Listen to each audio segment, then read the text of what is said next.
പോകുന്ന കഥ പേരാണ് പൂപ്പിയും കുമ്പക്കയും. അവരൊരുമിച്ചാണ് ഭക്ഷണം കഴിക്കുന്നത്, ഒരുമിച്ചാണ് കളിക്കുന്നത്, ഒരുമിച്ചാണ് പുറത്തോട്ട് പോകുന്നത്.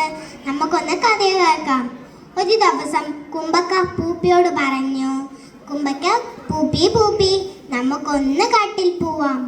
പൂപ്പി പറഞ്ഞു, വേണ്ട വേണ്ട, അവിടെ കുറേ മൃഗങ്ങളും കുറേ മന്ത്രവാദികളും ഉണ്ടാവുമെന്ന് പറഞ്ഞു. അന്നേരം കുമ്പക്ക പറഞ്ഞു, വേണ്ട നമുക്ക് പോവാം, ഞാനില്ലേന്ന് പറഞ്ഞു.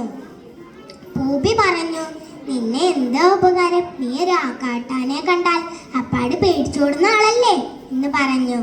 ഒരു ദിവസം ആരുമില്ലാത്ത സമയത്ത് പൂപ്പിയും കുമ്പക്കയും വീട്ടിൽ പോവാൻ തയ്യാറായിട്ട് അവർ നടന്ന് കാട്ടിലെത്തി.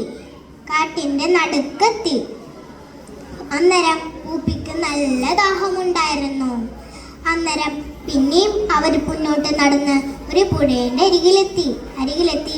അവർ രണ്ടാളും നല്ലോണം വെള്ളം കുടിച്ചു. പിന്നെയും മുന്നോട്ട് പോകുമ്പോൾ അവരുടെ മുന്നിൽ ഒരു സിംഹം വന്നു. ആ സിംഹം കണ്ടിട്ട് പൂപ്പി പേടിച്ചു. അന്നേരം കുമ്പക്ക മുന്നിൽ കയറിയുന്നു. സിംഹം അടുത്തോട്ട് വരുമ്പോൾ പൂപ്പിയും കുമ്പക്കയും പേടിച്ചു. കുമ്പക്ക എങ്ങനെയല്ലോ പൂപ്പിനെയും കൊണ്ട് മരത്തിൽ ഒളിച്ചു. അന്നേരം സിംഹം ആരെയും കാണാത്ത സമയത്ത് തിരികെ പോയി. കുമ്പക്ക എന്നിട്ട് പൂപ്പിനെയും കൊണ്ട് താഴെ ഇറങ്ങി. പിന്നെയും മുന്നോട്ട് നടക്കുമ്പോൾ ഒരു വീട് കണ്ടു. അതിനകത്ത് ഒരു മന്ത്രവാദിയായ മുത്തശ്ശി ഉണ്ടായിരുന്നു. ആ മുത്തശ്ശി മന്ത്രവാദത്തിന് വേണ്ടി 2 പൂച്ചകളെ കാത്തിരിക്കുമായിരുന്നു. അന്നേരം പൂപ്പി പറഞ്ഞു, ആശ്വാസമായി. അവർ രണ്ടാളും വീടിൻ്റെ അരികിലേക്ക് പോയിട്ട്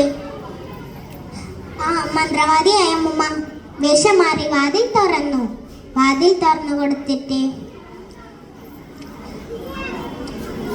കുമ്പക്കയായിരുന്നു മുന്നിൽ നടന്നത്. അതുകൊണ്ട് ആ അമ്മൂമ്മ, മന്ത്രവാദിയായ അമ്മൂമ്മ വല വിട്ട് കുമ്പക്കയെ പിടിച്ചു.